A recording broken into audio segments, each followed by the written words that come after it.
आइए अगली खबर की ओर बढ़ते हैं। देश में इस समय एक बड़ा राजनीतिक सवाल यह भी है कि कौन बनेगा उपराष्ट्रपति।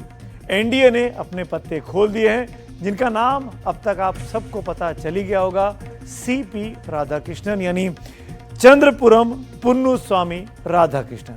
लेकिन अब सवाल यह है कि सरप्राइज देने में महारथी मोदी और अमित शाह की जोड़ी ने राधाकृष्णन को ही अपना उम्मीदवार क्यों बनाया है।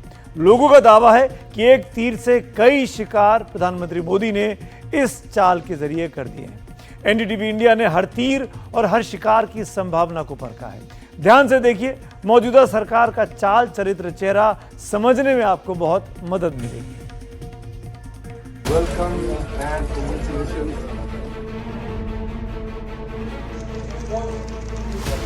जगत प्रकाश नड्डा ने जैसे ही उपराष्ट्रपति पद के लिए एनडीए के प्रत्याशी का ऐलान किया, राजनीतिक माहौल बदल गया। बीजेपी का राजनीतिक रॉकेट किस ग्रह की परिक्रमा के लिए तैयार हो रहा है, इसके कयास लगने शुरू हो गए। सीपी राधाकृष्णन मूल रूप से तमिलनाडु के हैं। जाति का नाम गोंडार है, जिसे कोंगू वेलालार भी कहते हैं। ये अगर जीत जाते हैं तो देश में दक्षिण भारत से आने वाले पहले उपराष्ट्रपति होंगे, दूसरे ओबीसी उपराष्ट्रपति होंगे, तीसरे व्यक्ति होंगे उपराष्ट्रपति की लिस्ट में जो तमिलनाडु से हैं, 2 बार लोकसभा सांसद रह चुके हैं, महाराष्ट्र, झारखंड, पुदुचेरी में राज्यपाल रहे हैं, 1957 में जन्मे हैं, शिक्षा बीबीए। तो क्या बीजेपी ने राधाकृष्णन का नाम उपराष्ट्रपति के लिए इसलिए चुना क्योंकि वो ओबीसी हैं?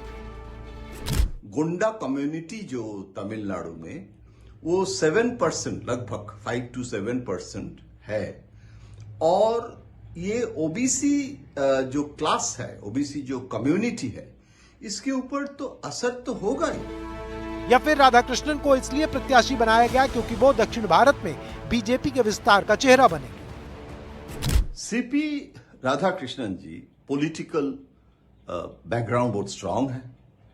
एमपी थे, पार्टी प्रेसिडेंट थे, बहुत पुराने कार्यकर्ता हैं। जनसंघ में 70s में ज्वाइन किए थे और केरला का इंचार्ज भी थे। तो पूरी साउथ इंडिया जिसको कहते हैं, वहां एक परिचित नाम है और स्वभाव और आरएसएस और जनसंघ के साथ। तो basically as vice president he is coming from this discipline. तो इसीलिए एक तरफ सबके साथ संपर्क, इसीलिए ना शिवसेना के उद्धव ठाकरे उनके पक्ष में आज बोलना शुरू किए हैं। तो मुझे लगता है इसमें बड़ी फैक्टर हो जाएगा ये पॉलिटिकल बैकग्राउंड। जब जगदीप धनखड़ का अचानक इस्तीफा हुआ तो ये बात बहुत जोरों पर थी कि अब जो भी नया वाइस प्रेसिडेंट होगा वो बीजेपी या संघ का कोर काडर होगा। तो क्या इसीलिए राधाकृष्णन को प्रत्याशी बनाया गया है? प्रधानमंत्री नरेंद्र मोदी सीपी राधाकृष्णन को कोयम्बतूर से बुला करके कॉयर बोर्ड को चेयरमैन नियुक्त किया। कॉयर बोर्ड चेयरमैन का दूसरा टर्म मिला, फिर झारखंड भेजा, फिर आंध्र प्रदेश, फिर तेलंगाना, फिर महाराष्ट्र। इसका मतलब विश्वास आदमी है। सेकेंड थिंग, ओबीसी है। नरेंद्र मोदी को विश्वास बहुत है, इसीलिए नरेंद्र मोदी ने राधाकृष्णन को चुना है। माना जाता है कि तमिलनाडु में 2 प्रमुख दल हैं, डीएमके और एआईडीएमके। इन दोनों के साथ राधाकृष्णन के रिश्ते अच्छे हैं और दक्षिण में एनडीए के लिए नए साथी खोजने में मदद करेंगे, इसलिए प्रत्याशी बनाया गया। हैदराबाद में 2022 में भारतीय जनता पार्टी का जनरल काउंसिल मीटिंग पर प्रधानमंत्री ने यह ऐलान किया है, नड्डा साहब ने किया है, अमित शाह ने किया है, तेलंगाना फर्स्ट, तमिलनाडु नेक्स्ट। उस दिन से कम तमिलनाडु का 18 बार नरेंद्र मोदी जाकर के आ गया। पिछले महीने भी राजराजा चोळन का स्टैचू रखा है।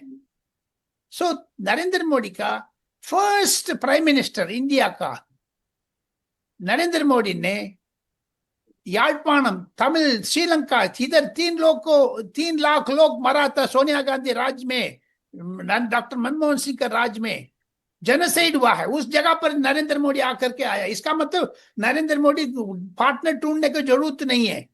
पार्टनर है नरेंद्र मोदी के लिए पिछले 10 साल का अंदर कम से कम 1 नहीं तो 2% नरेंद्र मोदी को सिर्फ है। ये बाजा का से मतलब नहीं है। या फिर राधाकृष्णन साउथ में कांग्रेस का असर कम करने का चेहरा बन सकते हैं, इसीलिए उन्हें बड़े संवैधानिक पद पर बिठाया गया है। फिलहाल हर गुजरते दिन के साथ नए समीकरण और सवाल बनेंगे।